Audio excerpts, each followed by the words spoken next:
C'est dans Isaïe, chapitre 53, que nous est livrée l'image de l'innocent, que le Christ a déchiffré l'annonce prophétique de son propre destin. Les trois grandes prédictions que dans les évangiles synoptiques le Christ fait de sa passion et de sa résurrection impliquent en effet une référence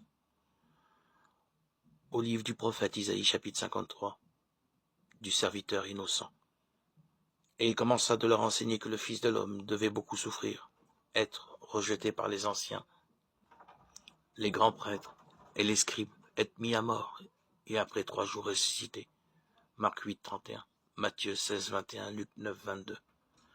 Partant de là, il faisait route à travers la Galilée, il ne voulait pas qu'on le sût, car il instruisait ses disciples et il leur disait, le Fils de l'homme va être livré aux mains des hommes, et ils le tueront.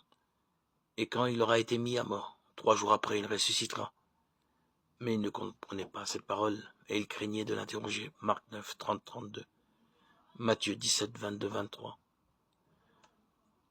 Luc 9, 44, 45. Les apôtres et les évangélistes, qui avaient été complètement déconcertés par les annonces prophétiques de leur Seigneur, ont après sa mort lu toute l'Écriture à la lumière de la croix et de la résurrection perçue comme l'accomplissement de la vie du serviteur.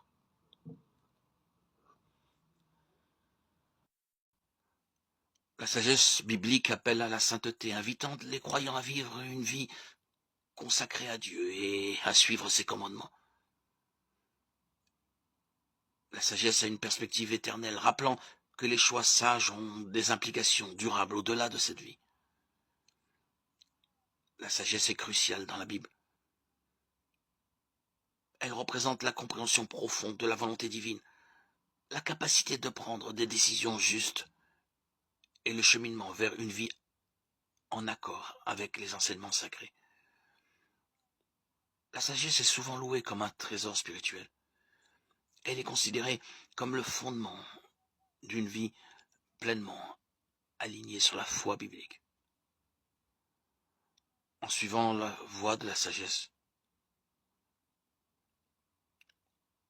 les croyants peuvent expérimenter une vie épanouissante et être des témoins de la bonté de Dieu dans le monde. Il serait bien entendu d'un manque total de réalisme de penser qu'un disciple, parce qu'il vit de la foi, peut échapper totalement à l'emprise du milieu. Il n'est pas de vie humaine possible sans appartenance à un milieu et sans en accepter un certain nombre de conventions, dans la mesure où celles-ci respectent l'homme autant que faire se peut.